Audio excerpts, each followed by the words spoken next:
ಸಾರ ಪರಮಾಗಮದ ಮೇಲೆ ಆಚಾರ್ಯ ಶ್ರೀ ಅಮೃತಚಂದ್ರದೇವರು ರಚಿತ ಆತ್ಮಖ್ಯಾತಿ ಟೀಕೆ ಮಧ್ಯದೊಳಗೂಡಿಸಿ ಬಂದಿರುವಂಥ ಕಲಶಗಳ ಮೇಲೆ ರಾಜಮಂತ್ರಿ ಪಾಂಡೆಯವರು ಬರೆದಿರುವ ಬಾಲಬೌದ್ಧಿ ಟೀಕೆ ಸ್ವಾಧ್ಯಾಯ ನಡೆದಿದೆ. ನಿರ್ಜರ ಅಧಿಕಾರದ 8ನೇ ಮಂಗಲ ಕಲಶವಿದೆ. ಏಕ ಜ್ಞಾಯಕ ಭಾವ ನಿರ್ಭರ ಸ್ವಾದಂ ಸಮಾಸಾದಯನ್ ಸ್ವಾದಂ ದ್ವಂದ್ವಮಯಂ ವಿಧಾತುಮಸಃ ಸ್ವಾಂ ವಸ್ತುವೃತ್ತಿಂ ವಿದನ್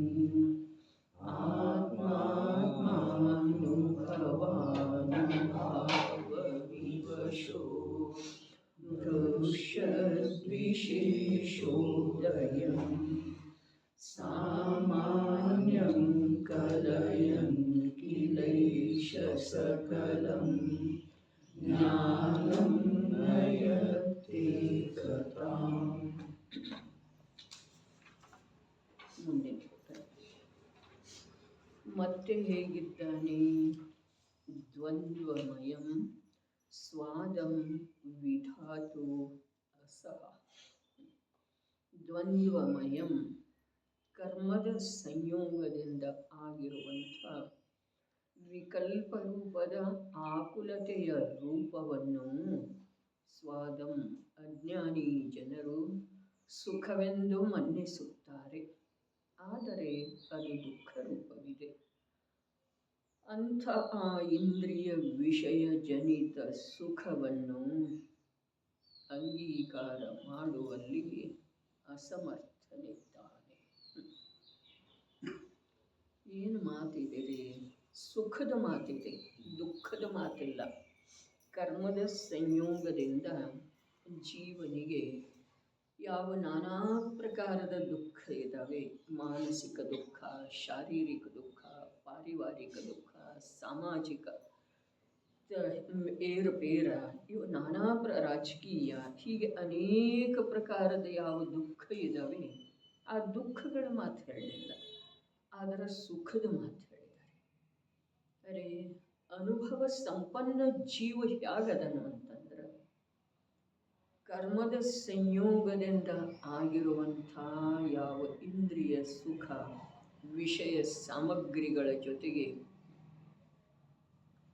ವರ್ತಿಸುವಂಥ ಯಾವ ವಿಕಲ್ಪ ರೂಪದ ತನ್ನ ರೂಪ ಇದೆಯೋ ಆ ರೂಪವನ್ನು ಅವ ದುಃಖ ರೂಪ ಅಂಥೇಳಿ, ಅರ್ಥಾತ್ ಅದನ್ನು ಸಹಿಸುವುದರಲ್ಲಿ ಅಸಮರ್ಥದನ್ರಿ. ಅರೆ, ನಿಜವಾಗಿ ದುಃಖ ಕೂಡ ದುಃಖ ಯಾರಿಗಿದೆ? ಯಾವ ಅತೀಂದ್ರಿಯ ನಿರಾಕುಲ ಆತ್ಮಿಕ ಸುಖದ ಅನುಭವ ಮಾಡಿದನೋ ಅವನಿಗೆ ದುಃಖ ಕೂಡ ದುಃಖ ಇದೆ, ಸುಖ ಕೂಡ ದುಃಖ ಇದೆ. ಯಾವುದ? ಇಂದ್ರಿಯ ಜನಿತ ವಿಷಯಗಳಿಂದ ಪ್ರಾಪ್ತವಾಗುವಂಥ ಕರ್ಮೋದಯದಿಂದ ಆಗಿರುವಂಥ ತನ್ನ ವಿಕಾರ ರೂಪದ ಅವಸ್ಥೆ ಇದೆ. ಎರಡರಲ್ಲೇನು ಬಾಹ್ಯ ಸಂಯೋಗಗಳ ಮೂಲಕ ದುಃಖದ ಅನುಭವ ಏನಾಗ್ತಿದೆ? ಅದು ತನ್ನ ವಿಕಾರ ಇದೆ. ಬಾಹ್ಯ ಸಂಯೋಗಗಳ ಮೂಲಕ, ವಿಷಯಾವಳಿಗಳ ಮೂಲಕ ಸುಖದ ಅನುಭವ ಏನಾಗ್ತಿದೆ? ಅದು ಕೂಡ ತನ್ನ ವಿಕಾರ ರೂಪ ಇದೆ, ವಿಕಲ್ಪದ ರೂಪ ಇದೆ. ಅರ್ಥಾತ್ ಭೇದಾಗುವುದರಿಂದ ತನ್ನ ರೂಪ ಹಾಗಾಗಿದೆ. ಎಲ್ಲಿ ಭೇದ ಆಗುವುದರಿಂದ? ವರ್ತಮಾನದ ತನ್ನ ಜ್ಞಾನ ಮತ್ತು ಆ ಜ್ಞಾನದೊಳಗೆ ತಿಳಿದು ಬರುವಂಥ ಜ್ಞೇಯ ಆಗುವಂಥ ಯಾವ ಆ ಭೋಗಕ್ಕೆ ಸಂಬಂಧಿಸಿದ ವಿಷಯ ಸಾಮಗ್ರಿಗಳಿಗೆ ಸಂಬಂಧಿಸಿದ ಹಾಗೆ ಹಿತವೆನ್ನುವ ಭಾವೇನಿದೆಯಲ್ಲ, ಆ ಭಾವವನ್ನು ಸಹನೆ ಮಾಡುವುದರಲ್ಲಿ ಅವ ಅಸಮರ್ಥ ಆಗಿದ್ದಾನೆ. ನಮಗ ಅದರಲ್ಲಿ ಆನಂದ ಉತ್ಸಾಹ ಇದೆ. ಮಂದಿರಗಳಲ್ಲಿ, ಅರೆ ಜಿನ ಮಂದಿರದಲ್ಲಿ ಕೂಡ ಶ್ರಾವಣ ಬಂತು, ಶುಕ್ರವಾರ ಬಂತು, ಎಷ್ಟು ವಿಶೇಷತೆ. ಜಿನ ಮಂದಿರದೊಳಗೆ. ಉಳಿದ ಇತರ ಮಂದಿರಗಳಲ್ಲಿ, ಜೈನೇತರರ ಮನೆಗಳಲ್ಲಿ ಇರುವ ಮಾತು ಬೇರೆ. ಆದರೆ ಜಿನ ಮಂದಿರದೊಳಗೂ ಕೂಡ ವಿಶೇಷತೆ ಕಂಡು ಬರ್ತಿದೆ. ಇದು ಕೇವಲ ಇಂದ್ರಿಯ ಸುಖದ ಅಭಿಲಾಷೆಯಿಂದ ಆಗುವಂಥ ಪ್ರವೃತ್ತಿ. ಯಾವುದ ಸಮ್ಯಕ್ ದೃಷ್ಟಿ ಜೀವನಿಗೆ, ಆತ್ಮಾನುಭವ ಸಂಪನ್ನ ಜೀವನಿಗೆ ಸ್ವಾಭಾವಿಕವಾಗಿ ಪುಣ್ಯೋದಯದಿಂದ ಐಂದ್ರಿಯ ಸುಖದ ಸಾಮಗ್ರಿಗಳ ಪ್ರಾಪ್ತಾದದ್ದು ಇದಾವೆಯೋ, ಸ್ವಾಭಾವಿಕವಾಗಿ ಪ್ರಾಪ್ತ ಆಗಿದಾವೆ. ಅವುಗಳ ಪ್ರಾಪ್ತಿಯ ಸಲುವಾಗಿ ಎಂದೂ ತಪ್ಪಿ ಕೂಡ ಸ್ವಪ್ನದೊಳಗನೂ ಪ್ರಯತ್ನ ಮಾಡೋ ಸಾಧ್ಯ ಇಲ್ರಿ. ಆದರೆ ಯಾವ ತಾನಾಗೇನ ಸಂಕ್ರಮಣ ಅವನಿಗೆ ಆಗ್ತಿದೆ ರೀ. ಯಾವ ಕರ್ಮಗಳಲ್ಲಿ ಅಶುಭದ ಅಂಶ ಇತ್ತು, ಅಸಾತಾದ ಅಂಶ ಇತ್ತು, ಪ್ರತಿಕೂಲ ಸಂಯೋಗವನ್ನು ತಂದು ಕೊಡುವಂಥ ಪ್ರಕೃತಿಗಳ ಉದಯ ಇತ್ತು, ಅವನಲ್ಲೇ ಸಂಕ್ರಮಣ ಆಗಿ ಅವನ ಪವಿತ್ರ ಭಾವದ ಆಧಾರದಿಂದ, ಪವಿತ್ರ ಭಾವ ಏನಿದೆ, ಒಂದಂದ್ರೆ ತನ್ನ ತ್ರಿಕಾಲಿ ಶುದ್ಧ ಆತ್ಮನನ್ನ ಇಡೀ ವಿಶ್ವದ ಜಡಚೇತನ ಪದಾರ್ಥಗಳಿಂದ ಭಿನ್ನ, ವಿಶೇಷ, ಮಹತ್ವಪೂರ್ಣ, ತನ್ನಗ ಆಶ್ರಯ ಸ್ಥಾನ ಈ ಪ್ರಕಾರ ಮನ್ನಿಸಿ ಅದರದ ಅವಲಂಬನೆಯನ್ನು ಶ್ರದ್ಧೆಯೊಳಗೆ ಮಾಡಿದನೋ, ಸ್ವರೂಪಾಚರಣ ಚಾರಿತ್ರ ಏನು ಇದೆಯೋ ಅಲ್ಲಿ ವಿಕಲ್ಪ ರೂಪದಿಂದ ದೇವಶಾಸ್ತ್ರ ಗುರುವರೇ ವೀತರಾಗದೇವ ತ್ರಿಲೋಕ ಪೂಜ್ಯ, ಮೂರೂ ಲೋಕದ ಶ್ರೇಷ್ಠ ಪುರುಷರ, ಉತ್ತಮ ಪುರುಷರ ಯಾರ ಪೂಜೆ ಮಾಡ್ತಾರೋ, ಯಾರನ್ನ ಆರಾಧಿಸ್ತಾರೋ ಅವರ ಮಹಿಮೆ, ವೀತರಾಗ ಭಗವಂತರ ಮಹಿಮೆ, ಯಾರ ಅನೇಕ ಪ್ರಕಾರದ ಅನುಕೂಲತೆ ಸುಖ ಸಾಮಗ್ರಿಗಳ ಪ್ರಾಪ್ತಿ ಇದ್ರನೂ ಕೂಡ ನಗ್ನ ದಿಗಂಬರ ದೀಕ್ಷೆಯನ್ನ ಅಂಗೀಕಾರ ಮಾಡಿ ಮೋಕ್ಷ ಮಾರ್ಗದೊಳಗ ಅತ್ಯಂತ ಸ್ವಾಧೀನತೆಯಿಂದ ನಡ್ಕೊಂಡು ಹೋಗ್ತಾ ಇದ್ದಾರೋ ಅವರ ಮಹಿಮೆ ಬರ್ತಿದೆ ಅವನಿಗೆ.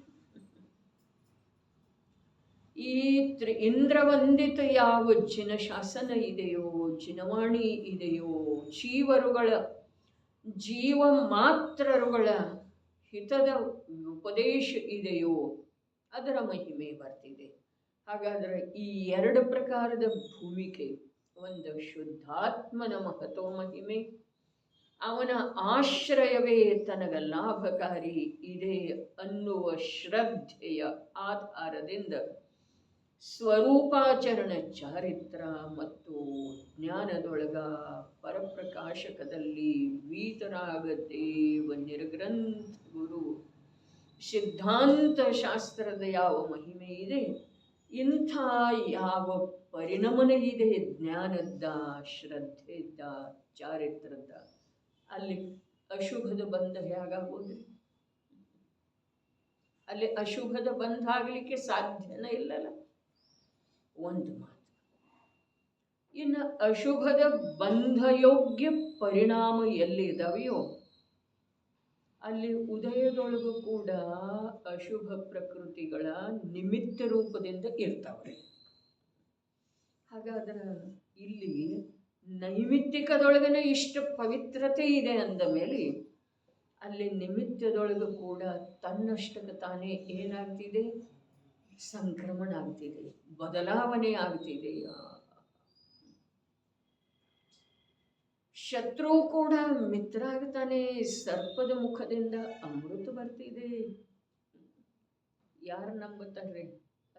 ನಂಬವರ ಅಸಂಖ್ಯ ಜೀವನ. ಯಾರ ನಂಬುತ್ತಾರಲ್ಲ ಅವರ ಸಲುವಾಗಿನ ಜಿನವಾಣಿ ಇದೆ. ನಂಬದೇ ಇರುವಂಥ ಅಪಾತ್ರ ಜೀವಗಳ ಸಾಕಷ್ಟು ಬಿದ್ದುಕೊಂಡಿದ್ದಾವೆ. ಕಥನ ಬರ್ತಿದೆ, ಸಾಕಷ್ಟು ಬಿದ್ದುಕೊಂಡಿದೆ. ಅದರ ಜಗತ್ತಿನ ಮೇಲೆ ಅನುಗ್ರಹ ಮಾಡುವಂಥ ಆ ಸಾಮರ್ಥ್ಯ ಯಾವ ಸರ್ವಜ್ಞ ಪರಮೇಶ್ವರ ಅರ್ಹಂತ ಭಗವಂತರಲ್ಲಿ ವೀತರಾಗತೆ ಪೂರ್ಣ ಪ್ರಗಟ ಆಗಿರುವಂಥವರಲ್ಲಿ ಬಂದಿದೆ ಅಂತಾರಲ್ಲ. ಅರೆ ಇಡೀ ಜಗತ್ತಿನ ಮೇಲೆ ಅವರಲ್ಲಿ ಅನುಗ್ರಹ ಮಾಡ್ತಾರೆ ಅಂಥೇಳಿ ಪ್ರಶ್ನೆ ಬಂದ ನಂತರ ಜಗತ್ತಂತಂದ್ರೆ ಯಾರ ತನ್ನ ಸ್ವರೂಪವನ್ನು ತಾನು ತಿಳಿದಿದರು, ಯಾರ ಆ ವೀತರಾಗ ಪ್ರಭುವಿನ ವೀತರಾಗತೆಯನ್ನ ಸರ್ವಜ್ಞತೆಯನ್ನ ಪೂರ್ಣ ರೂಪದಿಂದ ತನ್ನ ಅನುಭೂತಿ ಪೂರ್ವಕ ನಂಬಿದರು, ಅವರ ಮೇಲೆ ಅನುಗ್ರಹ ಮಾಡ್ತಾರೆ. ಯಾರ? ವೀತರಾಗ ಭಗವಂತ, ಜಿನೇಂದ್ರ ಭಗವಂತ. ನಮಗೆ ಜಿನೇಂದ್ರ ಭಗವಂತರ ಪರಂಪರಾಗತವಾಗಿ ಆರಾಧಿಸಲಿಕ್ಕೆ ಪ್ರಾಪ್ತ ಆಗಿದ್ದಾರೆ. ಆ ಜಿನೇಂದ್ರ ಭಗವಂತರ ಮಹಿಮೆ ನಿಜವಾಗಿ ಯಾವ ಜೀವನಿಗೆ ಬರ್ತಿದೆ ಅಂತಂದ್ರೆ ಸರ್ವಜ್ಞ ಸ್ವಭಾವಿಯಾದಂಥ ಅರೂಪಿ ಚಿನ್ಮಾತ್ರ ವಸ್ತುವನ್ನ ಆಂತರ್ಯದಲ್ಲಿ ವೀತರಾಗ ಭಾವದ ಜೊತೆಗೆ ಯಾರು ಅನುಭವ ಮಾಡಿದರೋ ಅವರಿಗೆ ಅರ್ಹಂತರ ಮಹಿಮೆ, ಅವರಿಗೆ ಜಿನವಾಣಿಯ ಮಹಿಮೆ ಬಂದಿದೆ. ಅವರಿಗೆ ಆ ಭಾವದ ಜೊತೆಗೆ ಆ ದೇವಶಾಸ್ತ್ರ ಗುರುಗಳ ಜೊತೆಗೆ ವರ್ತಿಸುವಂಥ ಶುದ್ಧ ಮತ್ತು ಶುಭ ಭಾವದ ಕಾರಣದಿಂದ ವಿಪುಲ ವಿಪುಲ ಪುಣ್ಯ ರಾಶಿ ಬರ್ತಾ ಇದೆ ಅಲ್ಲ, ಅದನ್ನು ಸಹನ ಮಾಡುವುದರಲ್ಲಿ ಅವರು ಅಸಮರ್ಥ. ಅರೆ ಅವರ ಆತ್ಮಿಕ ವೀರ್ಯ ಪ್ರಗಟ ಇದೆ, ಮತ್ತು ಅಸಮರ್ಥ ಯಾಕಾದ್ರ? ಅಸಮರ್ಥ ಯಾಕಾದರೂ? ಅರೆ ಆತ್ಮಿಕ ವೀರ್ಯ, ಆತ್ಮಿಕ ಆನಂದದ ಅನುಭವ ಮಾಡುವುದರಲ್ಲಿ ಅನುಕೂಲ ಇದೆ ವಿನಃ ಪರದ ಕಡೆಗೆ ಹೋಗುವಲ್ಲಿ ದುರ್ಬಲತೆ ಇದೆ. ದುರ್ಬಲತೆ. ಅರೆ ಅನಂತ ವೀರ್ಯ ಪ್ರಕಟ ಆಗಿರುವಂಥ ಅರಹಂತ ಪ್ರಭುಗಳಿಗೆ ಮೂರು ಲೋಕ ಮೂರು ಕಾಲವನ್ನೆಲ್ಲ ತಿಳಿಯುವಂಥದ್ದು ಬೇಕಾದ್ರೆ ವೀರ್ಯ ಇದೆ.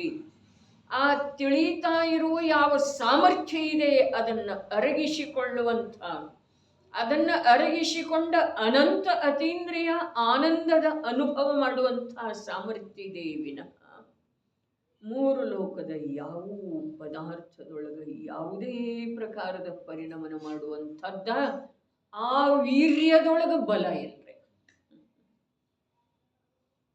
ನಾವು ವೀರ್ಯದ ವ್ಯಾಖ್ಯಾ ಏನು ತಿಳ್ಕೊಂಡಿದೆವು? ಅನಂತ ಬಲದ ವ್ಯಾಖ್ಯಾ ಏನು ತಿಳ್ಕೊಂಡಿದೆವು? ಬಲ ನಿಜವಾಗಿ ಯಾವುದಕ್ಕೆ ಬೇಕಾಗ್ತಿದೆ? ಬಲ ನಿಜವಾಗಿ ಯಾವ ಪರಪದಾರ್ಥ ಕಂಡು ಬಂದ್ರೂ ಇಲ್ಲಿ 4ನೇ ಗುಣಸ್ಥಾನದೊಳಗೂ ಕೂಡ ಯಾವ ಪರಪದಾರ್ಥ ಜ್ಞಾನದ ಜ್ಞೇಯಾದ್ರೂ ಯಾವ ಪರಪದಾರ್ಥದೊಳಗೆ ಬೇಕಾದಷ್ಟು ಅನುಕೂಲತೆ ಇದ್ರೂ ಕೂಡ ಆ ಅನುಕೂಲತೆಯ ಕಡೆಗೆ ನೋಡದೇ ಇರುವ ಸಲುವಾಗಿ ವೀರ್ಯ ಬೇಕು. ಆ ವೀರ್ಯ 4ನೇ ಗುಣಸ್ಥಾನ 5ನೇ ಗುಣಸ್ಥಾನದಲ್ಲಿ ಇನ್ನೂ ದುರ್ಬಲ ಇದೆ. ಮತ್ತು ಅಲ್ಲಿ ಕಾರ್ಯ ಏನು ಮಾಡ್ತಾ ಇದೆ? ಅದೆಲ್ಲದರ ಮಧ್ಯದೊಳಗೂ ಕೂಡ ನಿರಂತರ ಸ್ವಭಾವದ ಮಹಿಮೆಯೊಂದಿಗೆ ಅವರವರ ಭೂಮಿಕೆಗೆ ಅನುಸಾರವಾಗಿ ತಿಂಗಳು 2 ತಿಂಗಳು 4 ತಿಂಗಳು 15 ದಿವಸ 8 ದಿವಸ 2 ದಿವಸ ಶುದ್ಧ ಸ್ವರೂಪದ ಅನುಭವದೊಳಗೆ ಒಂದಾಗಿ ಹೋಗ್ತಾರೆ. ಅದು ವೀರ್ಯ ಇದೆ. ಮತ್ತು ಎಷ್ಟು ಆ ಇಂದ್ರಿಯ ವಿಷಯಗಳಲ್ಲೇ ಪ್ರವೃತ್ತಿ ಮಾಡ್ತಾರಲ್ಲ, ಅದು ಅಸಮರ್ಥತೆ ಇದೆ. ಅಸಮರ್ಥತೆ ಶಬ್ದ ಏನಿದೆ ನೋಡ್ರಿ. ಅಂಥ ಆ ಇಂದ್ರಿಯ ವಿಷಯ ಜನಿತ ಸುಖವನ್ನು ಅಂಗೀಕಾರ ಮಾಡುವಲ್ಲಿ ಅಸಮರ್ಥನಿದ್ದಾನೆ. ಹಾಗಾದ್ರೆ ಅವನ ಸಾಮರ್ಥ್ಯ ಎಲ್ಲಿದೆ? ನಿರಾಕುಲ ಅತೀಂದ್ರಿಯ ಆನಂದಮಯನಾದಂಥ ನಿಜಾತ್ಮನ ಅಂಗೀಕಾರ ಮಾಡುವಲ್ಲಿ ಸಾಮರ್ಥ್ಯ ಇದೆ. ಆ ಸಾಮರ್ಥ್ಯದೊಳಗ ಸ್ವಲ್ಪ ಯಾವಾಗ ದುರ್ಬಲತೆ ಕಂಡು ಬರ್ತಿದೆಯೋ ಆವಾಗ ಈ ಇಂದ್ರಿಯ ಸುಖ ಅವನನ್ನು ಹಿಡ್ಕೊಳ್ಳಿಕ್ಕೆ ಅಲ್ಲಿ ಕಾದು ಕುಳಿತಿದ್ದನೇ ಇದೆ. ಇವು ಸ್ವಭಾವದ ಮಹಿಮೆಯನ್ನು ಸ್ವಲ್ಪ ಸ್ವಲ್ಪ ಅನಾದಿ ಅಭ್ಯಾಸದಿಂದ ಸ್ವಲ್ಪ ಅದರಲ್ಲಿ ಶಿಥಿಲತೆ ಬಂತು ಅಂತಂದ್ರೆ ಇದು ಅವನನ್ನು ಹಿಡ್ಕೊಳ್ಬೇಕಂತೇಳಿ ಪ್ರಯತ್ನ ಮಾಡ್ತೀನಿ. ಹೀಗೆ ಜೀವ ಸಂಸಾರ ಮಾರ್ಗದಿಂದ ಮೋಕ್ಷ ಮಾರ್ಗದೊಳಗೆ ಬಂದ ನಂತರ ಕೂಡ ಮುಂದೆ ಸಾಗುವ ಸಲುವಾಗಿ ಈ ಪ್ರಕಾರದ ಸಂಘರ್ಷ ಅಂದರೆ, ಈ ಪ್ರಕಾರದ ಪುರುಷಾರ್ಥ ಅಂದರೆ ಜೀವ ಸದೈವ ಮಾಡಬೇಕು. ಅವ ಇದನ್ನ ಅಂಗೀಕಾರ ಮಾಡುವಲ್ಲಿ ಅಸಮರ್ಥನಿದ್ದಾನೆ ಅನ್ನುವಂಥದ್ದು ಯಾವ ಶಬ್ದ ಇದೆಯಲ್ಲ ಅದರದ್ದು ಎರಡು ಅರ್ಥ. ಅವನಿಗೆ ಧೈರ್ಯದಿಂದ ಅದನ್ನು ಅಂಗೀಕಾರ ಮಾಡುವ ಸಾಮರ್ಥ್ಯ ಇಲ್ಲ. ಒಂದು ಅರ್ಥ ಏನ, ಧೈರ್ಯದಿಂದ ಆ ಇಂದ್ರಿಯ ವಿಷಯ ಸುಖವನ್ನ ಅಂಗೀಕಾರ ಮಾಡುವಂಥ, ಅದನ್ನು ತನ್ನದಾಗಿಸಿಕೊಳ್ಳುವಂಥ ಸಾಮರ್ಥ್ಯ ಇಲ್ಲ. ಒಂದು. ಎರಡನೇ ಅರ್ಥ ಹೀಗಿದೆ, ಅವ ಆ ಯಾವ ನಿರಾಕುಲ ನಿರ್ವಿಕಲ್ಪ, ನಿನ್ನೇನು ಶಬ್ದ ಇದ್ದು, ನಿರ್ವಿಕಲ್ಪ ಆ ಚೇತನ ದ್ರವ್ಯದ ಅದರಲ್ಲಿ ಅತ್ಯಂತ ಮಗ್ನತೆಯ ಕಾರಣ ಏನಾದದ್ದಿದೆ ಅಲ್ಲಿ ಅನಾಕುಲ ಲಕ್ಷಣವಿರುವಂಥ ಸೌಖ್ಯದ ಪ್ರಾಪ್ತಿಯಾದದ್ದಿದೆ. ಅದನ್ನೇ ಸದೈವ ಅನುಭವ ಮಾಡುವುದರಲ್ಲಿ, ಅರೆ ನಿರಂತರ ಅದರದೇ ಅನುಭವ ಮಾಡ್ತಾ ಇರ್ತಾನೆ ಅಂಥೇಳಿ ಬಂದ್ರೂ ಕೂಡ ಅದರ ಅನುಭವವನ್ನು ಬಿಟ್ಟು ಬೇರೆ ಏನೂ ಮಾಡದೇ ಇರುವಲ್ಲಿ ಇನ್ನೂ ಅವನಿಗೆ ಸಾಮರ್ಥ್ಯ ಸಾಲದು. ಅದು ಒಂದನ್ನು ಬಿಟ್ಟ ಬೇರೆ ಯಾವುದರ ಕಡೆಗೆ ನೋಡಲೇಬಾರದು. ಈ ಪ್ರಕಾರ ಅವನಲ್ಲಿ ಇನ್ನೂ ಸಾಮರ್ಥ್ಯ ಬಂದಿಲ್ಲ ಅಂಥೇಳಿ ಈ ಇಂದ್ರಿಯ ಸುಖವನ್ನು ಭೋಗಿಸ್ತಾ ಇದ್ದ ಹಾಗೆ ಕಾಣಿಸ್ತಾನಪ್ಪ. ಅಸಮರ್ಥ ಶಬ್ದದ ಅರ್ಥ ಏನ, ಧೈರ್ಯದಿಂದ ಅದನ್ನು ತನ್ನದಾಗಿಸಿಕೊಳ್ಳುವುದೂ ಇಲ್ಲ, ಮತ್ತು ಸ್ವಭಾವದಲ್ಲಿ ಸ್ಥಿರವಿರುವಂಥ ಸಾಮರ್ಥ್ಯ ಇನ್ನೂ ಬಂದಿಲ್ಲ. ಎರಡೂ ಪ್ರಕಾರದ ಅರ್ಥ ರೀ ಅಸಮರ್ಥತೆಗೆ. ಇಂದ್ರ ಏನು ಮಾಡ್ಬೇಕ್ರಿ, ಭಲೆ ಕ್ಷಾಯಿಕ ಸಮ್ಯಕ್ ದೃಷ್ಟಿ ಇದ್ದಾನೆ, ಅಲ್ಲಿ ಸರ್ವಾರ್ಥ ಸಿದ್ಧಿಯ ದೇವಗಳೇನು ಮಾಡ್ಬೇಕ್ರಿ, ಭಲೆ ಕ್ಷಾಯಿಕ ಸಮ್ಯಕ್ ದೃಷ್ಟಿ ಇದ್ದಾರೆ. ಆದ್ರೆ ಆ ಕ್ಷಾಯಿಕ ಸಮ್ಯಕ್ ದರ್ಶನದ ವಿಷಯನಾದಂಥ ಶುದ್ಧಾತ್ಮನಲ್ಲೇ ಅತ್ಯಂತ ನಿಮಗ್ನ ಆಗಿ ಉಳಿಯುವಂಥದ್ದು ಅಲ್ಲಿ ಸಂಭವ ಇಲ್ಲಲ್ಲ. ಅವರ ಅಸಮರ್ಥತೆಯಿಂದ ಸ್ವರ್ಗದೊಳಗೆ ಅದರ, ಅಸಮರ್ಥತೆಯಿಂದ ಸ್ವರ್ಗದ ಯಾವ ಪರಾಧೀನ ಸಂಯೋಗಜನಿತ ಸುಖ ಇದೆಯಲ್ಲ ಅದನ್ನು ಭೋಗಿಸ್ತಾ ಇದ್ದಾರೆ. ಅಸಮರ್ಥ ಶಬ್ದದ ಎರಡೂ ಕಡೆಗೆ ಅರ್ಥವೇ. ಒಂದೇನ, ಅದನ್ನ ಯಾಕೆ ಭೋಗಿಸ್ತಾ ಇದ್ದಾರೆ ಅವರ, ಸ್ವಭಾವದಲ್ಲಿ ಉಳಿಯುವ ಸಲುವಾಗಿ, ಶಾಶ್ವತವಾಗಿ ಸ್ವಭಾವದಲ್ಲೇ ಉಳಿಯುವ ಸಲುವಾಗಿ ಇನ್ನೂ ಸಾಮರ್ಥ್ಯ ಬಂದಿಲ್ಲ. ಒಂದರ್ಥ. ಎರಡನೇ ಅರ್ಥ ಏನಿದೆ, ಎರಡನೇ ಅರ್ಥ ಅವರಿಗೆ ಆ ಇಂದ್ರಿಯ ವಿಷಯ ಸುಖದೊಳಗೆ ವರ್ತಿಸಬೇಕು ಅನ್ನುವ ಸಲುವಾಗಿ ಕೂಡ ಸಾಮರ್ಥ್ಯ ಇಲ್ಲ. ಅಲ್ಲೇಕೆ ಸಾಮರ್ಥ್ಯ ಇಲ್ಲ, ಅರೇ ಗೊತ್ತಿದೆಯಲ್ಲ. ಸಾಮರ್ಥ್ಯ ಯಾಕಿಲ್ಲ ಅಂತಂದ್ರ ಅದು ಪ್ರತ್ಯಕ್ಷ ದಾಹ ಇದೆ ಗೊತ್ತಿದೆಯಲ್ಲ, ಬಂಧದ ಕಾರಣ ಇದೆ ಗೊತ್ತಿದೆಯಲ್ಲ. ಬಂಧದ ಕಾರಣ ಇದೆ ಅನ್ನೋದು ಹೇಗೆ ಗೊತ್ತಿದೆ, ಇಲ್ಲಿ ಇಂದ್ರಿಯ ಸುಖದೊಳಗೆ ವರ್ತಿಸುವಂಥ ಪರಿಣಾಮ ಅತೀಂದ್ರಿಯ ಸುಖ ಸ್ವಭಾವದೊಳಗೆ ಸ್ಥಿರವಾಗುವಂಥ ಪರಿಣಾಮ. ಅವು ಎರಡರದ್ದು ಪರಿಚಯ ಆ ಸಮ್ಯಜ್ಞಾನಕ್ಕೆ ಇದೆಯೋ ಅಥವಾ ಇಲ್ರಿ? ಇದೆ. ಒಂದು ಮಾತು. ಈ ಎರಡನೇ ಮಾತು, ಸರ್ವಜ್ಞರ ವಚನದ ಮೇಲೆ ಸಂಪೂರ್ಣ ವಿಶ್ವಾಸ ಇದೆ ರೀ. ಸರ್ವಜ್ಞರು ಏನು ಹೇಳಿದ್ದಾರೆ,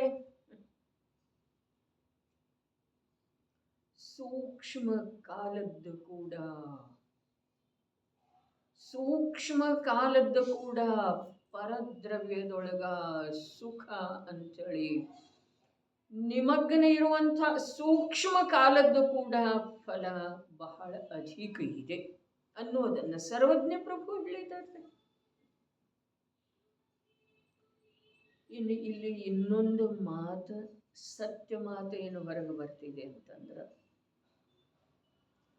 ಯಾವ ಅನುಭವ ಸಂಪನ್ನ ಇದ್ದಾನೆ ಅವನಿಗೆ ಶುದ್ಧಾತ್ಮಂದು ಪರಿಚಯ, ಅವನಿಗೆ ವಿಕಾರಿ ಭಾವದ ದುಃಖದ್ದೂ ಪರಿಚಯ, ಅವನಿಗೆ ಸರ್ವಜ್ಞ ಪ್ರಭು ಹೇಳಿರುವಂಥ ಸ್ವಭಾವ ವಿಭಾವಗಳದ ಸ್ವರೂಪದ್ದನು ಪರಿಚಯ.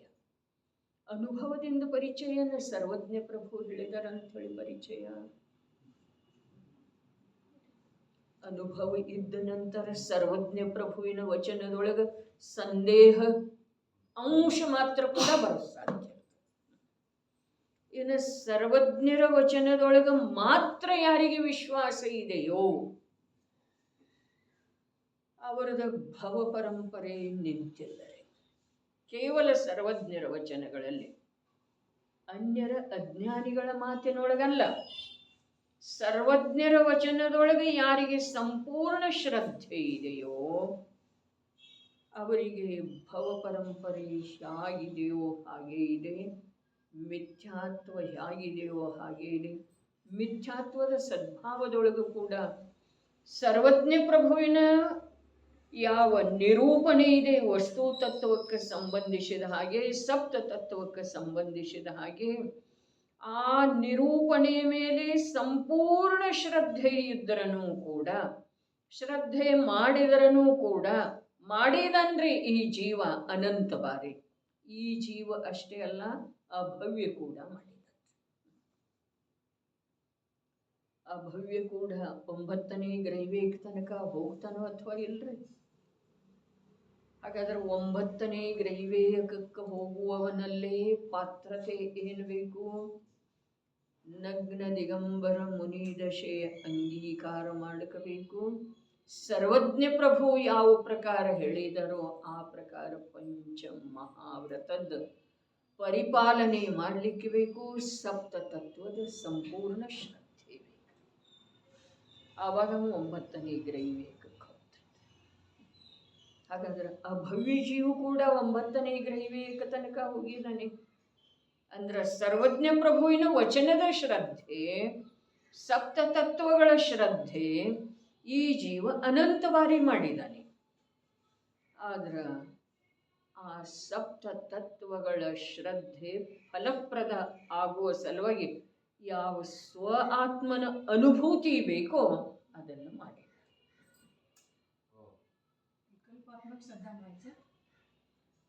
ಅದು ಒಟ್ಟು ವಿಕಲ್ಪಾತ್ಮಕ ಅನ್ನೋದು ಎಲ್ಲಿ ಮಾತು ಬರ್ತಿದ್ದೀರಿ? ಅಲ್ಲಿ ಅನುಭೂತಿ ಇಲ್ಲದೆ ಇರುವುದೊಳಗ ನಮ್ಗೆ ದೇಹದ ಶ್ರದ್ಧೆ ಏನಿಲ್ರಿ, ಹಾಗೆ ಭ್ರಾಂತಿಯಿಂದ ವಿಕಲ್ಪಾತ್ಮಕ ಅಂಥೇಳಿ ಹೇಳಿದ್ರೆ ತಪ್ಪಿಲ್ಲ. ಆದ್ರೆ ವಿಕಲ್ಪಾತ್ಮಕ ಶಬ್ದ ಏನಿದೆ ಅಲ್ಲ ಅದು ನಿಜವಾಗಿ ನಿರ್ವಿಕಲ್ಪತೆಗೆ ಕಾರಣ ಆಗುವಂಥದ್ದು ಇದೆ. ವಿಕಲ್ಪಾತ್ಮಕ ಶಬ್ದ ಒಂದಂತಂದ್ರೆ ನಿರ್ವಿಕಲ್ಪತೆಗೆ ಕಾರಣ ಆಗ್ತಿದೆ, ಇನ್ನೊಂದಂತಂದ್ರೆ ಭೇದ ಆಗ್ತಿದೆ ವಿಕಲ್ಪ ಶಬ್ದದ ಅರ್ಥ. ಮತ್ತು ಆ ಭೇದ ಅಭೇದ ತತ್ವದ ಪ್ರಾಪ್ತಿಯ ಸಲುವಾಗಿನ ಭೇದದ ಅವ ಗ್ರಹಣ ಮಾಡ್ತಾನ್ರಿ. ಹಾ, ಭೇದ ಅನ್ರಿ.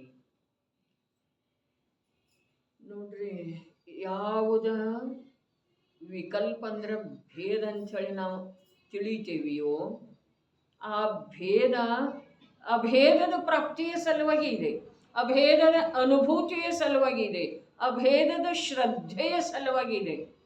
ಇನ್ನು ವಿಕಲ್ಪಾತ್ಮಕ ಅಂಥೇಳಿ ಏನು ಹೇಳ್ತೇವೆ, ಜ್ಞಾನ ಆತ್ಮನಿಂದ ಹೊರಗಿದ್ದುಕೊಂಡು ಜಿನೇಂದ್ರ ಪ್ರಣೀತ ಆಗಮ ಅಥವಾ ದಿವ್ಯಧ್ವನಿಯ ಆಧಾರದಿಂದ ಸಪ್ತ ತತ್ವಗಳನ್ನು ತಿಳಿತಿದೆಯಲ್ಲ ಅದಕ್ಕೂ ವಿಕಲ್ಪ ಅನ್ನೋದು. ಯಾಕೆ ಅಂತಂದ್ರೆ ಜ್ಞಾನ ನಿರ್ವಿಕಲ್ಪ ಆತ್ಮನಲ್ಲೇ ಇಲ್ಲ, ಅದು ಹೊರಗಿದ್ದುಕೊಂಡ ಸಪ್ತ ತತ್ವಗಳನ್ನು ತಿಳಿತಾ ಇದೆ, ಸರ್ವಜ್ಞರ ವಚನದ ಮೇಲೆ ಶ್ರದ್ಧೆ ಮಾಡ್ತಾ ಇದೆ.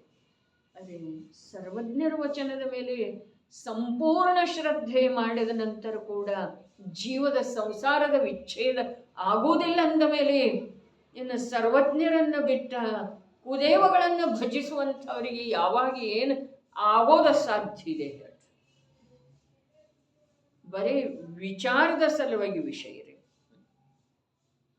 ಸಂಪೂರ್ಣ ಶ್ರದ್ಧೆ ತ್ರಿಲೋಕೈಕ ಸರ್ವಜ್ಞ ಅರ್ಹಂತ ಪರಮಾತ್ಮರ ಮೇಲೆ ಇದ್ರನು ಕೂಡ ಅಲ್ಲಿ ಸಂಸಾರದ ವಿಚ್ಛೇದ ಆಗುವುದಿಲ್ಲ. ಹಾಗಾದ್ರೆ ಆ ಸರ್ವಜ್ಞರಿಗಿಂತ ಶುದ್ಧಾತ್ಮ ದೊಡ್ಡವದಲ್ಲ. ಯಾವುದರ ಸಲುವಾಗಿ ಮೋಕ್ಷ ಮಾರ್ಗದೊಳಗೆ ಕೊಂಡೊಯ್ಯುವ ಸಾಮರ್ಥ್ಯ ಅವನಲ್ಲೇ ಮಾತ್ರ ಇದೆ. ಆದರೆ ಸರ್ವಜ್ಞ ಪ್ರಭು ಹೇಳಿದ ಪ್ರಕಾರ ಜೀವ ದೇಹ ಜ್ಞಾನ ರಾಗಾದಿ ವಿಕಾರಿ ಭಾವ ಇದು ಸರ್ವಜ್ಞ ಪ್ರಭುನ ಹೇಳಿದ್ರಲ್ಲ, ಅವುಗಳ ಮಧ್ಯದಲ್ಲಿರುವಂಥ ಭೇದವನ್ನ ಅವುಗಳದೇ ಆದಂಥ ಪೃಥಕ್ ಸ್ವಭಾವವನ್ನ ಯಾವ ತಿಳಿತಾನೋ ಅವನೇ ಶುದ್ಧಾತ್ಮನ ಅನುಭವ ಮಾಡ್ತಾನೆ. ಸರ್ವಜ್ಞರ ಅನುಯಾಯಿನೇ ಶುದ್ಧಾತ್ಮನ ಅನುಭವ ಮಾಡ್ತಾನೆ. ಶುದ್ಧಾತ್ಮನ ಅನುಭವ ಮಾಡಿದ ನಂತರ ನಾವು ನಿಜವಾಗಿ ಸರ್ವಜ್ಞರ ಅನುಯಾಯಿ ಇದ್ದಾನೆ. ಸರ್ವಜ್ಞರು ಹೇಳಿದ ಪ್ರಕಾರ ಹಿಂದೆ ಹೇಳಿದ್ದಿತ್ತು ಪುರುಷಾರ್ಥ ಸಿದ್ಧಿ ಉಪಾಯ 21-22ನೇ ಶ್ಲೋಕ ನೋಡೋದು. ಈಗ ನಾವು ಹೋಗಿದ್ದೇವೆ 130 21-22 ಕ್ಷಾಯಿಕ ಸಮ್ಯಕ್ ದರ್ಶನ ಎಲ್ಲಿ ತನಕ ಆಗುವುದಿಲ್ಲ, ಅಲ್ಲಿ ತನಕ ನಿಂದೇನು ಸತ್ಯ ಅಲ್ಲ ನೋಡಪ್ಪ ಅಂತ ಹೇಳ್ತಾರೆ. ಕ್ಷಾಯಿಕ ಸಮ್ಯಕ್ತ್ವ ಅಂದ್ರೆ ಏನ? ನಮ್ಮ ಭಾವದೀಪಿಕೆಯ ಅನುಸಾರ ಮಿಥ್ಯಾತ್ವ, ಸಮ್ಯಕ್ ಮಿಥ್ಯಾತ್ವ, ಸಮ್ಯಕ್ ಪ್ರಕೃತಿ ಮಿಥ್ಯಾತ್ವದ ಕ್ಷಯ ಆಗಿ ಹೋಗೋದು.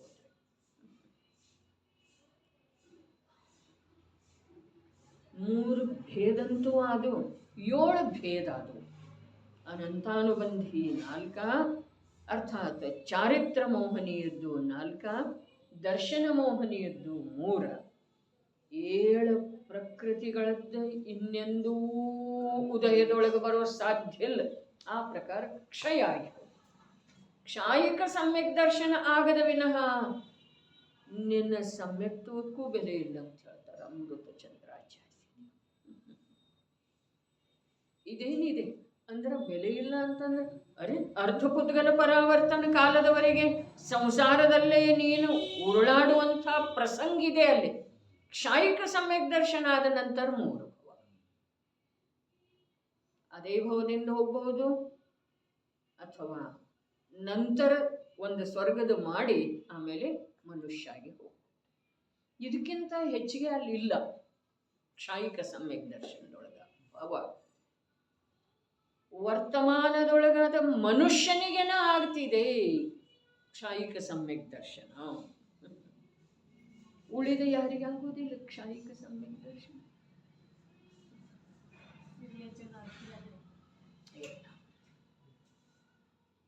ನಾರ್ಕಿಗಂತೂ ಉಪಶಮ ಸಮ್ಯಕ್ತು ಅಷ್ಟೇ. ಕ್ಷಾಯಿಕ ಸಮ್ಯಕ್ ದೃಷ್ಟಿ ನರಕಕ್ಕೆ ಹೋಗ್ತಾನ್ರಿ.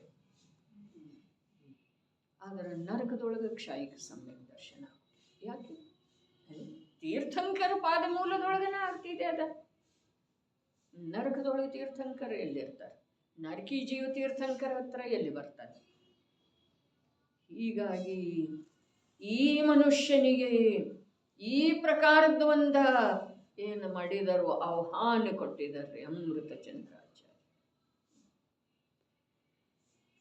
ಯಾವುದರ ಆಧಾರದಿಂದ ಅಂತಂದ್ರೆ ತನ್ನ ಗುರುವಿನ ಆಧಾರದಿಂದ. ಭಗವಾನ್ ಕುಂದುಗುಂದಾಚಾರ್ಯ ಸಮ್ಯಕ್ ದೃಷ್ಟಿ ಜೀವ ವಿಜಯ ಕ್ಷೇತ್ರಕ್ಕೆ ಹೋಗಿ ಅದನ್ನು ಕ್ಷಾಯಿಕ ಸಮ್ಯಕ್ ದರ್ಶನ ಮಾಡ್ಕೊಂಡು ಬಂದ್ದಾರೆ. ಏನು ಸಮ್ಯಕ್ತ್ವ ಇತ್ತಲ್ಲ ಅದನ್ನು ಕ್ಷಾಯಿಕ ರೂಪದಲ್ಲಿ ಅವರ ಧನ್ಯ ಅಂಥೇಳಿ ಅಂದ ಅವರದ್ದು ನಿಜವಾಗಿ ಮೋಕ್ಷ ನಿಶ್ಚಿತ ಆಯ್ತು. ಅವರದ್ದು ಪ್ರಶಂಸೆ ಮಾಡಿದರೆ 3 ಪ್ರಾಭೃತಗಳ ಮೇಲೆ ಪಂಚಮ ಕಾಲದ ಕೊನೆಯವರೆಗಿನ ಭವ್ಯ ಜೀವರುಗಳಿಗೆ ಉಪಯೋಗಿಯಾಗುವಂಥ ಟೀಕೆ ಬರೆದ ನಂತರ ಪುರುಷಾರ್ಥ ಸಿದ್ಧಿ ಉಪಾಯ ಬರೆದ. ಚಾರಿತ್ರ ಬೇಕಿತ್ತು. ಸಮ್ಯಕ್ ದರ್ಶನ ಸಮ್ಯಕ್ ಜ್ಞಾನದ ನಂತರ ಸ್ವರೂಪಾಚರಣೆ ಚಾರಿತ್ರ ಇದ್ರೂ ಕೂಡ ಸಕಲ ಚಾರಿತ್ರ ಬೇಕಿತ್ತು ಅಂಥೇಳಿ ದೇಶ ಚಾರಿತ್ರದ ನಿರೂಪಣೆ ಮಾಡಿದ್ದಾರೆ. ಅದ್ಭುತ ಮಾತು ಜೈನ ದರ್ಶನದಲ್ಲಿ ನಡೀತಿದೆ. ಇದು ಕೇಳಿ ಮನುಷ್ಯಗೆ ಒಂದಿಷ್ಟು ಆನಂದ ಆಗಿ ಬಿಡುವಂಥ ವಿಷಯ ಇದು ಅಲ್ಲ. ಕೇಳಿದ ನಂತರ ಮನುಷ್ಯನೊಳಗೆ ಉಳಿಬೇಕು, ಚಿತ್ತಕ್ಕೆ ನಿರಂತರ ಎಚ್ಚರಿಕೆ ನೀಡ್ತಾ ಇರಬೇಕು ಮತ್ತು ಚಿತ್ತದ ಚಂಚಲತೆಯನ್ನೆಲ್ಲ ಕತ್ತರಿಸಿ ಹಾಕಬೇಕು. ಅಂಥದ್ದೇ ಇದೆ ರೀ ಇದು ಚಿನವಾಣಿ ಅಂತಂದ್ರೆ. ಚಿತ್ತದ ಚಂಚಲತೆಯಿಂದ ಈ ಜೀವ ಮೊನ್ನೆ ಹೇಳಿದ್ದು ವಿಚಾರ ಮಾಡೋದು, ಕರ್ಮ ಫಲ ಚೇತನದಿಂದ ಕರ್ಮ ಚೇತನ ಆಗೋದು, ಮನುಷ್ಯ ಆಗೋದು, ಸಂಜ್ಞಿ ಪಂಚೇಂದ್ರಿಯ ಅವಸ್ಥೆ ಜೈನ ಕುಲೋತ್ಪನ್ನ ಆಗೋದು, ಮತ್ತು ಇಲ್ಲಿ ಬಂದ ನಂತರ ಎಷ್ಟು ಚಂಚಲತೆ, ಏನೇನು ವ್ಯವಹಾರ ಪಾಲಿಸಬೇಕಾಗ್ತಿದೆ ಇಲ್ಲಿ. ಅದರಿಂದ ಆ ಮನುಷ್ಯನೊಳಗನೆ ಇರುವಂಥ ಭಯ ಅಲ್ಲ, ಮನುಷ್ಯನಲ್ಲೇ ಇರುವಂಥ ಉತ್ಸಾಹ ಅಲ್ಲ, ಏನೇನು ಅನ್ಯ ಧರ್ಮದ ಇದು ಏನೇನು ಮಾಡಬೇಕಾಗ್ತಿದೆ, ಮನೆತನಗಳನ್ನು ನಡ್ಕೊಂಡು ಬಂದದ್ದು ಇದೆ, ಅದನ್ನೇ ಆಗ್ಬಿಡೋದ. ಶ್ರಾವಣ ಶುಕ್ರವಾರ ಆದ ಇದು ಏನೇನಾರೇ ಇರ್ತಾವರ್ಲ, ಸುಮ್ಮನೆ ಈಗ ಇದೆ ಅಂಥೇಳಿ ಹೇಳಿದ್ದೆ ಅಷ್ಟೇ. ಮನೆತನದೊಳಗೆ ನಡ್ಕೊಂಡು ಬಂದದ್ದು ಏನಿದೆ ಅದನ್ನು ಮಾಡೋದ, ಅದು ಭಯದಿಂದ ಅಥವಾ ಉತ್ಸಾಹದಿಂದ, ಅದಕ್ಕೆಲ್ಲ ಕಾರಣ ಒಂದು ಚಿತ್ತದ ಚಂಚಲತೆ. ಹಾಗಾದ್ರೆ ಈ ಚಿತ್ತದ ಚಂಚಲತೆಯನ್ನೆಲ್ಲ ಛೇದ ಮಾಡಿ ಚಿತ್ತವನ್ನ ಸ್ವಭಾವದೊಳಗ ಚೈತನ್ಯದೊಳಗ ಸ್ಥಿರಗೊಳಿಸುವಂಥ ಕಾರ್ಯ ಈ ಮನುಷ್ಯ ಭವದೊಳಗೆ ಮಾಡುವುದಿದೆ. ಕರ್ಮಚೇತನ ಅಂತಂದ್ರೆ ಸಾಮಾನ್ಯ ಮಾತಿಲ್ಲ, ಸಂಜ್ಞೀತನ ಅಂತಂದ್ರೆ ಸಾಮಾನ್ಯ ಮಾತಿಲ್ಲ, ಅನುಭವ ಸಂಪನ್ನ ಜೀವದ ಮಾತಂತೂ ಅಸಾಮಾನ್ಯ ಇದೆ ರೀ. ಅವ ಅಸಮರ್ಥ ಇದ್ದಾನೆ. ಯಾವುದರ ಸಲುವಾಗಿ? ಇಂದ್ರಿಯ ಸುಖ, ಇಂದ್ರಿಯ ಜನಿತ ಯಾವ ಸುಖ ಇದೆಯಲ್ಲ ಅದನ್ನು ಅಂಗೀಕಾರ ಮಾಡುವ ಭಯ ಪಡ್ತಾ ಇದ್ದಾನಲ್ಲ, ಅದನ್ನು ಧೈರ್ಯದಿಂದ ಅಂಗೀಕಾರ ಮಾಡುವುದಿಲ್ಲ. ಮಾಡಿದ ಅಂತಂದ್ರ ಅರೆ ಅವನ ಸಮ್ಯಕ್ತೋ ಹೊರಟೋಯ್ತು, ಅವನ ಮೋಕ್ಷ ಮಾರ್ಗ ಬಿಟ್ಟು ಭಯದಿಂದ, ಅರೆ ನನ್ನ ಮೋಕ್ಷ ಮಾರ್ಗ ಬಿಟ್ಟು ಹೋದೀತು ಅನ್ನುವ ಭಯದಿಂದ ಇಂದ್ರಿಯ ಸುಖದ ಅಂಗೀಕಾರ ಮಾಡುವುದಿಲ್ಲ, ಹೀಗೆ ಮಾತಿಲ್ಲ. ಆದ್ರೆ ಇಂದ್ರಿಯ ಸುಖದ ಅಂಗೀಕಾರ ಮಾಡಬೇಕಾದ್ರೆ ಅವನಲ್ಲೇ ಭವಾಟವಿಯೊಳಗ ಅಥವಾ ಪರಭಾವದೊಳಗ ಉಳಿಯುವ ಸಲುವಾಗಿ, ಭ್ರಮಣ ಮಾಡುವ ಸಲುವಾಗಿ ಧೈರ್ಯ ಉಳಿದಿಲ್ಲ. ಅರೆ ಎಂದಿನಿಂದ ಬಂದಿದ್ದಾನೆ, ಅನಂತ ಕಾಲದಿಂದ ಈ ಜೀವ. ಒಂದು ವೇಳೆ ನಮಗ ಆತ್ಮನ ಅನುಭೂತಿ ಈ ಸಮಯದೊಳಗೆ ಆಯಿತು ಅಂತಂದ್ರೆ ನಮ್ಮ ಲಕ್ಷ್ಯದೊಳಗೆ ಬರೋದಿದೆ, ನಾನು ಅನುಭವಿಸಿದ ದುಃಖ ಎಷ್ಟ, ನನ್ನ ಪರಾಧೀನತೆ ಎಷ್ಟ, ನಾನು ಪರವಶತೆಯಿಂದ ನಿರಂತರ ನಿರಂತರ ನಿರಂತರ ಅನುಭವಿಸಿದ ದುಃಖ ಎಷ್ಟ. ಕಾಲ ಅನಾದಿ, ಜೀವ ಅನಾದಿ, ಭವಸಾಗರತ ಅನನ್ಯವಿದೆ. ಕಾಲ ಅನಾದಿ ನಾವು ಶಬ್ದ ಏನೋ ಹೇಳ್ತೇವ್ರಿ, ಆದರೆ ಯಾವ ಈ ಶಬ್ದವನ್ನ ಯೋಗಿಂದು ದೇವರು ಹೇಳಿದರಲ್ಲ, ಅವರ ವಿಕಲ್ಪದೊಳಗೆ ಈ ಶಬ್ದ ಬಂತಲ್ಲ, ಅಥವಾ ಅವರಿಗೆ ಯಾವಾಗ ಈ ಶಬ್ದ ರೂಪದ ವಿಕಲ್ಪ ಆಯ್ತಲ್ಲ, ಆ ವೇಳೆದೊಳಗೆ ಅವರಲ್ಲೇ ಇರುವಂಥದ್ದ ಏನು ಭಾವ ವಿಶೇಷ, ಪುರುಷಾರ್ಥ ವಿಶೇಷ ಇತ್ತು, ಅದು ನಮ್ಮಲ್ಲಿ ಇರೋ ಸಾಧ್ಯ ಇದೆ ಅಂದರೆ ಶಬ್ದಂತೂ ಅದನ್ನೇ ಹೇಳ್ತೇವ್ರಿ. ಕಾಲ ಅನಾದಿ, ಅನಾದಿ ಕಾಲದಿಂದ, ಅರೆ ಎಂದಿನಿಂದ ಸಾಕಾಯ್ತು. ಬರೀ ಈ ಭವದೊಳಗ 20 ವರ್ಷ 30 ವರ್ಷ ಶರೀರ ಮತ್ತು ಶರೀರಕ್ಕೆ ಸಂಬಂಧಿಸಿದ ಸಂಬಂಧಿಗಳ ಸಲುವಾಗಿ ಮಾಡಿದ ಕಾರ್ಯದ ಸಲುವಾಗಿ 20-25 ವರ್ಷ ಆದು ಅಂತಂದ್ರೆ ಸಾಕಾಯ್ತು, ಇನ್ನು ಆಗುವುದಿಲ್ಲ ಅನ್ನಿಸ್ತೀವಿ. ಹಾಗಾದ್ರೆ ಅನಾದಿ ಕಾಲದ ಆ ದುಃಖದ ಭಾರ ಯಾವಾಗ ಅನುಭವ, ಆತ್ಮನ ಅನುಭವ ಆಗ್ತಿದೆಯೋ ಆವಾಗ ತಿಳಿದು ಬರ್ತಿದೆ. ಅಲ್ಲಿ ತನಕ ತಿಳಿಯೋದು ಸಾಧ್ಯ ಇಲ್ಲ. ಅನುಭವ ಆಗದ ವಿನಃ ತನ್ನ ದುಃಖ ತನಗೆ ತಿಳಿಯೋದು ಸಾಧ್ಯ ಇಲ್ಲ. ತನ್ನ ದುಃಖವನ್ನು ಸರ್ವಜ್ಞರ ಪ್ರತ್ಯಕ್ಷ ನೋಡಿ ಹೇಳಿದ್ರೂ ಕೂಡ ಅದು ತಿಳಿಯೋದು, ವಾಸ್ತವಿಕ ತಿಳಿಯೋದು ಸಾಧ್ಯ. ಅಂದ್ರೆ ಇದರದ್ದು ಇನ್ನೊಂದು ಅರ್ಥ ಹೀಗಿದೆ, ಒಂದು ಸಮಯದ ಆತ್ಮಿಕ ಅನುಭವ ಏನಿದೆಯಲ್ಲ, ಒಂದು ಸಮಯದ ಆತ್ಮಿಕ ಆನಂದ, ನಿರಾಕುಲ ಶಾಂತಿಯ ಅನುಭವ ಏನಿದೆಯಲ್ಲ, ಆ ಅನುಭವವೇ ಈ ಜೀವಕ್ಕ ದುಃಖದ ಪರಿಚಯ ಮಾಡಿಸ್ತಿದೆ, ದುಃಖದ ವಾಸ್ತವಿಕತೆಯ ಪರಿಚಯ ಮಾಡಿಸ್ತಿದೆ. ಅಲ್ಲಿ ತನಕ ಈ ಶಬ್ದ, ಆ ಅನಕ್ಷರ ರೂಪದ ದಿವ್ಯ ಧ್ವನಿ ಅದರ ಪರಿಚಯ ಮಾಡಿಸಲಿಕ್ಕೆ ಸಮರ್ಥ ಇಲ್ಲ.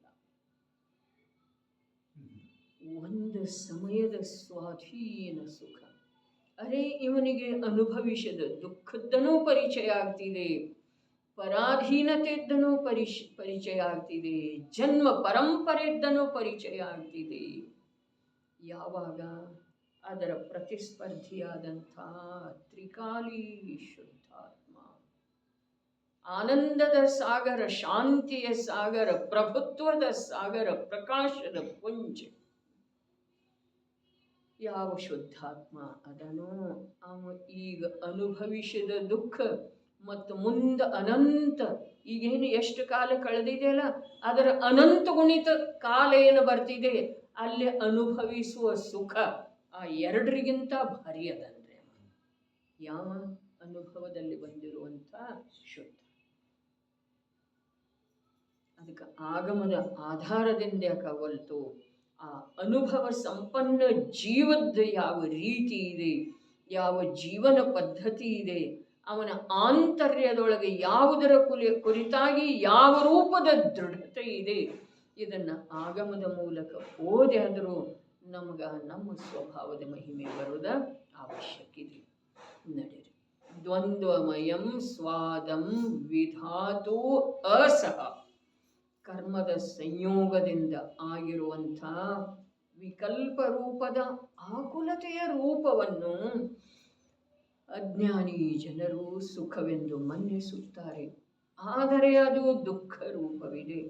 ಅಂಥ ಆ ಇಂದ್ರಿಯ ವಿಷಯಜನಿತ ಸುಖವನ್ನು ಅಂಗೀಕಾರ ಮಾಡುವಲ್ಲಿ ಅಸಮರ್ಥನಿದ್ದಾನೆ. ಭಾವಾರ್ಥವು ಹೀಗಿದೆ, ಇನ್ನು ವಿಷಯ ಕಷಾಯಗಳನ್ನು ದುಃಖ ರೂಪವೆಂದು ತಿಳಿಯುತ್ತಾನೆ. ಅಸಮರ್ಥದ ಅರ್ಥ ಏನ? ಅಸಮರ್ಥದ ಅರ್ಥ ಏನು? ಭೋಗಿಸುವುದಿಲ್ಲ, ತಿಳಿತಾನೆ.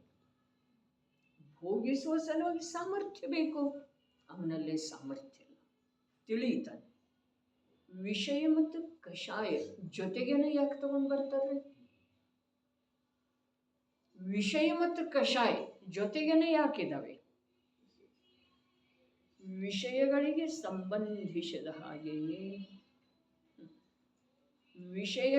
ಸಂಬಂಧಿಸಿದ ಹಾಗೆಯೇ ಪ್ರೀತಿಯ ಭಾವ ಏನಿದೆ ಅದ ಸ್ವಭಾವದ ಕುರಿತು ಅರುಚಿಯ ಭಾವ ಇದೆ, ಅರ್ಥಾತ್ ಅಲ್ಲಿ ಕ್ರೋಧ ಕಷಾಯ ಇದೆ.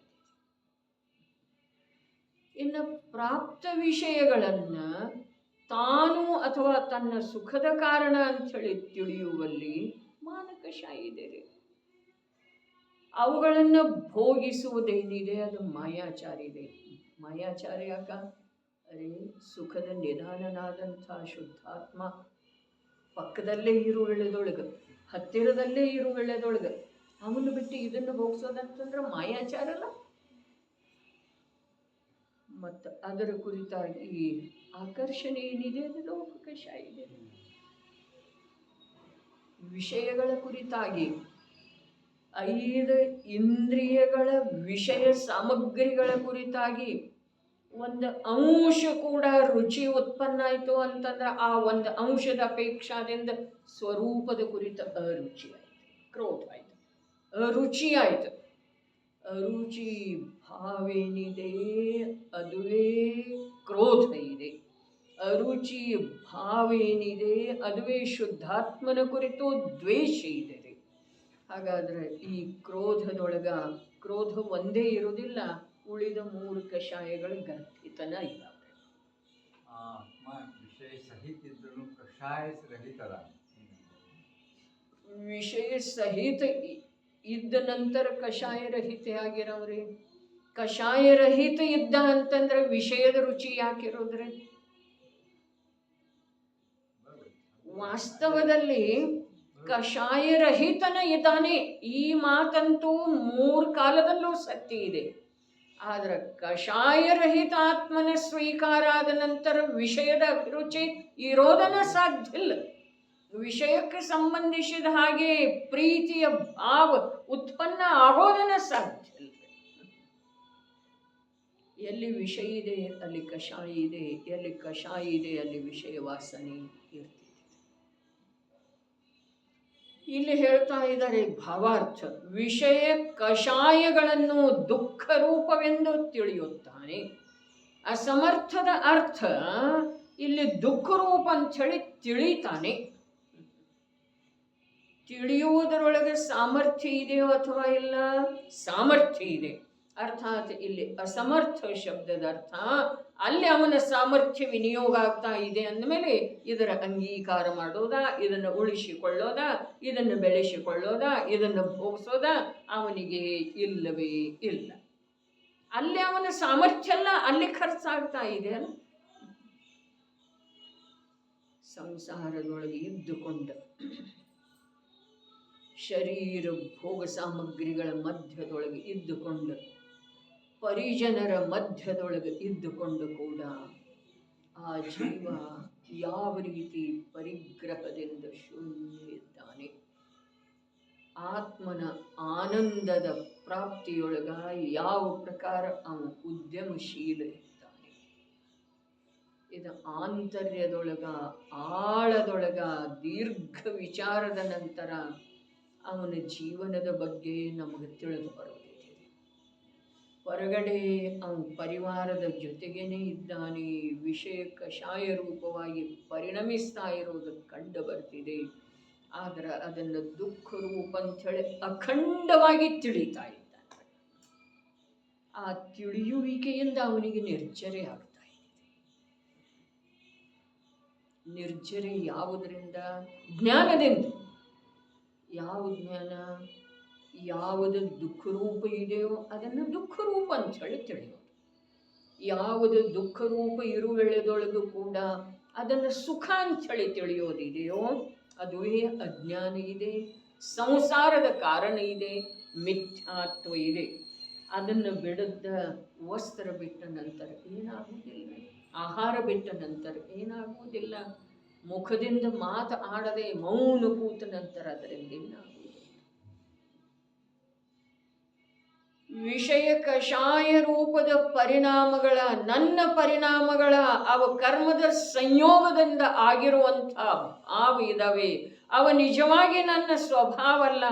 ಯಾವುದ ನನ್ನ ಸ್ವಭಾವ ಅಲ್ಲವೋ ನಿಯಮದಿಂದ ಅದರೊಳಗೆ ದುಃಖ ತುಂಬಿದ್ದು ಇದೆ. ನಿಯಮದಿಂದ ಅದರೊಳಗೆ ಭವಗಳೇ ಇದ್ದಾವೆ. ಭವದ ಬೀಜ ಯಾವುದರ್ರಿ? ಭವದ ಬೀಜ ಯಾವುದ? ಭವದ ಬೀಜ ವಿಷಯ ಕಷಾಯದೊಳಗ ತನ್ಮಯತೆ, ಪ್ರೀತಿ, ಸುಖದ ಕಲ್ಪನೆ ಏನಿದೆ ಅದು ಭವದ ಬೀಜ.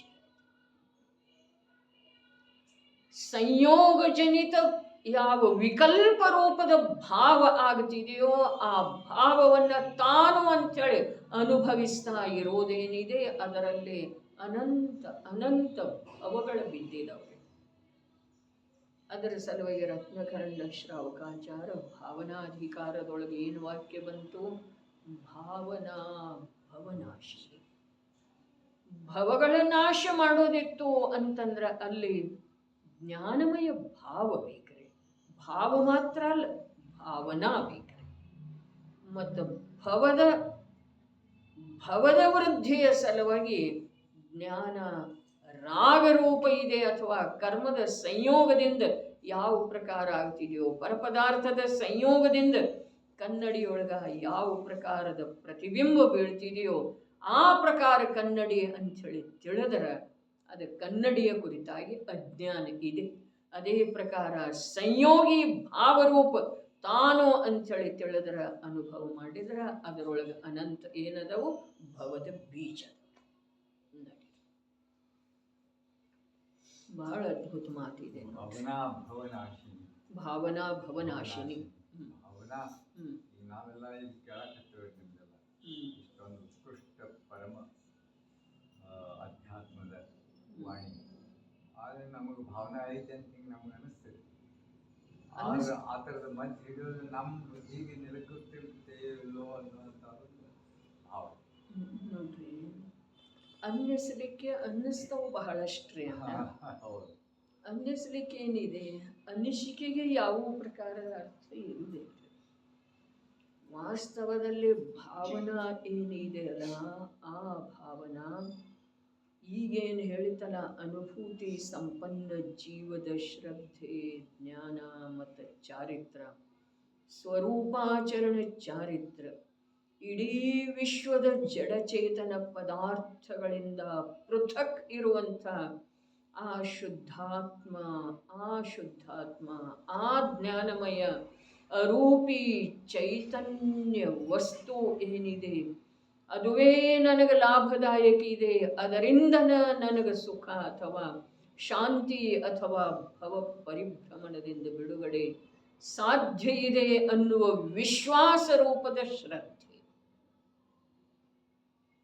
ಆ ವಿಶ್ವಾಸ ಎಲ್ಲಿಂದ ಬರುವುದಾ? ಅದು ಅನುಭವ ಆದ ನಂತರನೇ ಬರೋದು.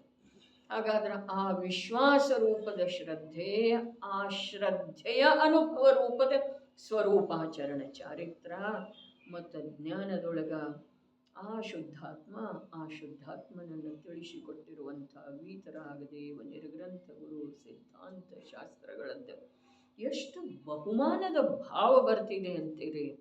ಆ ಭಾವದ ಒಂದು ಶೃಂಖಲೆ, ಅಖಂಡತೆ ಏನಿದೆಯಲ್ಲ, ಅದು ಭಾವನಾ ಇದೆ. ಅದು ಭವದ ನಾಶ ಮಾಡ್ತಿದೆ. ನೋಡ್ರಿ, ಕೇಳೋದ ನಿಜವಾಗಿ ತಿಳಿದ ಹಾಗೆ ಅನ್ನಿಸ್ತಿದೆ, ತಿಳಿಸಿಕೊಟ್ಟಿತು ಅಂತೇಳಿ ಅನ್ನಿಸ್ತಿದೆ. ಆದರೆ ತಿಳಿದು ಬರೋದ ಕಠಿಣ ಇದೆ. ಏನಿದೆ ಅಂತರಂಗದ ಭಾವ. ನೋಡ್ರಿ, ನಮ್ಮ ಅನಿಸಿಕೆ ಏನಿದೆ ಅದು ಶುಭ ಭಾವದೊಳಗೆ ಇದೆ ರೀ, ಒಳ್ಳೆಯ ಭಾವ ಅನ್ನೋದು. ನಮ್ಮದು ಸ್ವಲ್ಪ ಶುಭ ಭಾವ ಆಗ್ತಾ ಇದೆಯಲ್ಲ, ಇದು ಮಹಿಮಾ ಬರ್ತಾ ಇದೆ, ದೇವ ಗುರು ವಾಣಿ ಇದರದೇನು ಮಹಿಮೆ ಬರ್ತಾ ಇದೆಯಲ್ಲ, ಇದು ವಾಸ್ತವದಲ್ಲಿ ಶುಭ ಭಾವ ಇದೆ ರೀ.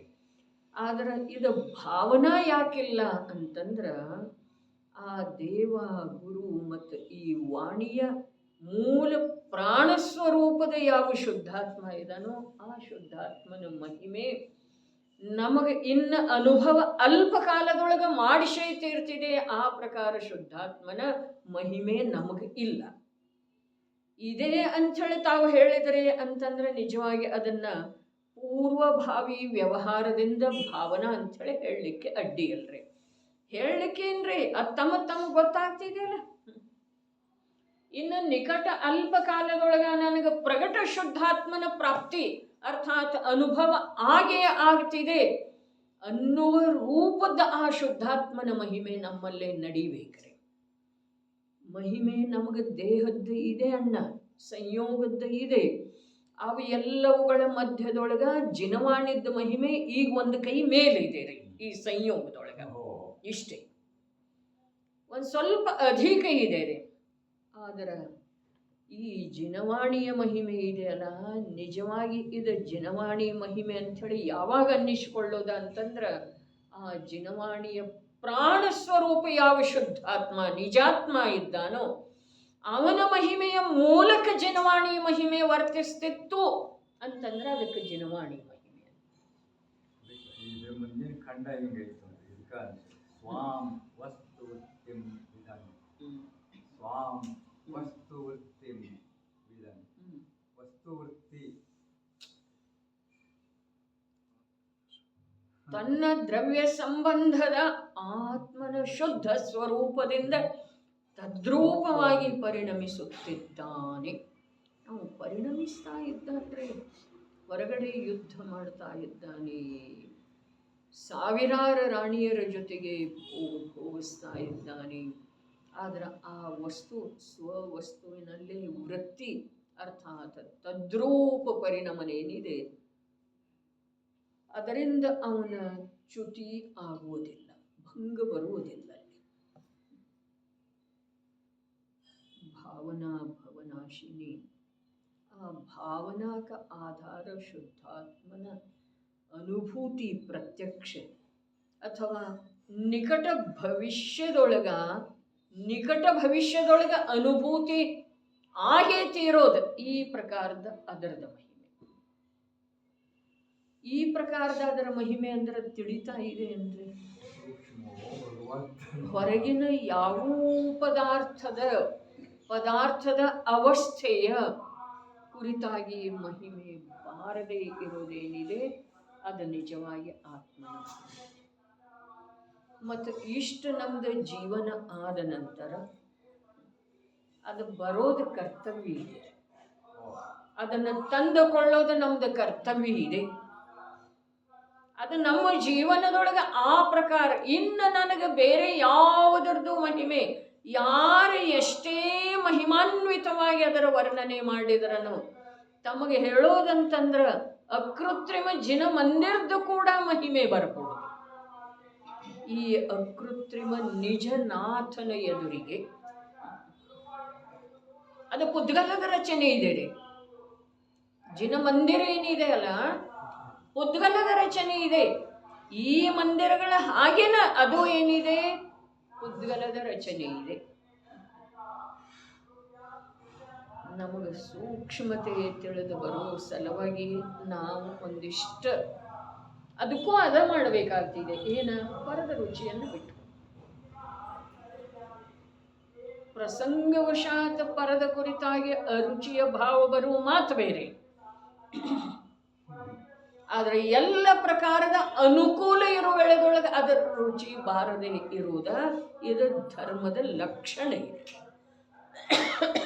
ಪ್ರಸಂಗವಶಾತ್ ಪರಭಾವದ ಮಹಿಮೆ, ಪರದ್ರವ್ಯದ ಮಹಿಮೆ ಬಾರದೆ ಇರುವ ಮಾತು ಬೇರೆ ಇದೆ ರೀ. ತಿಳಿತಾ ಇದೆಯನ್ನ? ಪ್ರಸಂಗವಶಾತ್ ಜ್ವರ ಬಂದಿರೋ ವೇಳೆದೊಳಗೆ ಏನಾಗ್ತಿದೆ, ಯಾವುದೂ ರುಚಿಸುವುದಿಲ್ಲ, ಇನ್ನೂ ರುಚಿಸ್ತಾ ಇಲ್ಲ ಅಂದ್ರೆ ಏನ, ಅದು ಪ್ರಸಂಗವಶಾತ್ ರೀ. ಆದ್ರೆ ಎಲ್ಲ ಪ್ರಕಾರದ ಅನುಕೂಲ, ಪ್ರಸಂಗ ಏನೂ ಇಲ್ಲ, ಜ್ವರ ಬಂದಿಲ್ಲ, ಶರೀರದೊಳಗೆ ಅನುಕೂಲತೆ ಇದೆ, ಇಂದ್ರಿಯಗಳ ಸಕ್ಷಮ ಇದ್ದಾವೆ, ಇಂದ್ರಿಯ ವಿಷಯಗಳ ಅತ್ಯಂತ ಪರಿಪೋಷಕವಾಗುವಂಥ ವಿಷಯಗಳಿದ್ದಾವೆ, ಆದರೆ ಅಂತರಂಗದ ರುಚಿ ಇಲ್ಲ. ಈ ಪ್ರಕಾರ ಆಗಲಿಕ್ಕೆ ಬೇಕ್ರೆ. ಆ ಕಡೆ ಹಾಗೆ ಆಗೋದಿದೆ ರೀ. ಅದು ಆಗೋದು ಅನಿವಾರ್ಯ ಇದೆ ನಮಗೆ. ಒಂದೇ